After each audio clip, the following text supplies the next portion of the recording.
అనుబంధాన్ని కల్పించేటువంటి అవకాశం మీకు లభించింది. ఈ మాట ఎందుకన్నానంటే ఇది కాంగ్రెస్ వాళ్ళే చేయగలరు. కాంగ్రెస్ ఉన్నటువంటి జెనెటిక్గా కాంగ్రెస్ ముఖ్యమంత్రి అనగానే ఆయనే చేయగలదు ఈ పని. మన మధ్య ఆంధ్ర వాళ్ళకి ఏనాడు కూడా తెలంగాణ వారి మీద ఏ రకమైన కోపం లేదు, ఏ రకమైన ద్వేషం లేదు. అది మీకు తెలుసు.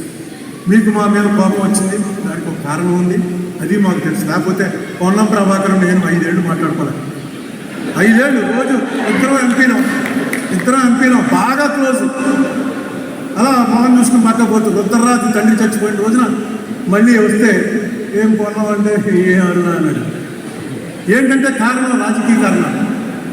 ఈ కారణాలన్నింటినీ కూడా ఒక్కసారి దాని మీద దృష్టి పెడితే రేవంత్ రెడ్డి గారు ఖచ్చితంగా వీటిని సెటిల్ చేయొచ్చు. ఆంధ్ర తెలంగాణ ఓన్లీ టెక్నికల్గా 2 రాష్ట్రాలు తప్ప ప్రజలు మాత్రం ఒకటే అనే విషయం చెప్పాలి. దీనికి ఏం చేయాలో అది అడ్మినిస్ట్రేటివ్గా ముఖ్యమంత్రుల మధ్య మీరు ఏం చేస్తారో అది ఎలాగా చేస్తారు. ఇక్కడ రాజశేఖర రెడ్డి కూతురు కూడా ఉంది, ఆ సంగతి మర్చిపోవద్దు.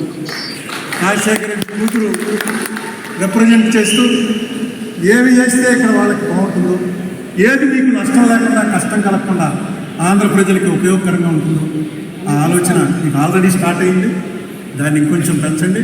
రామచంద్రరావు గారు కేవీపీ లాంటి వాళ్ళు ఎలాగా ఉన్నారు, మీకు హైదరాబాద్ అని ఉంటున్నారు. ఆయన మీకు ఎప్పుడు కావాలంటే అప్పుడు సహాయపడతారు.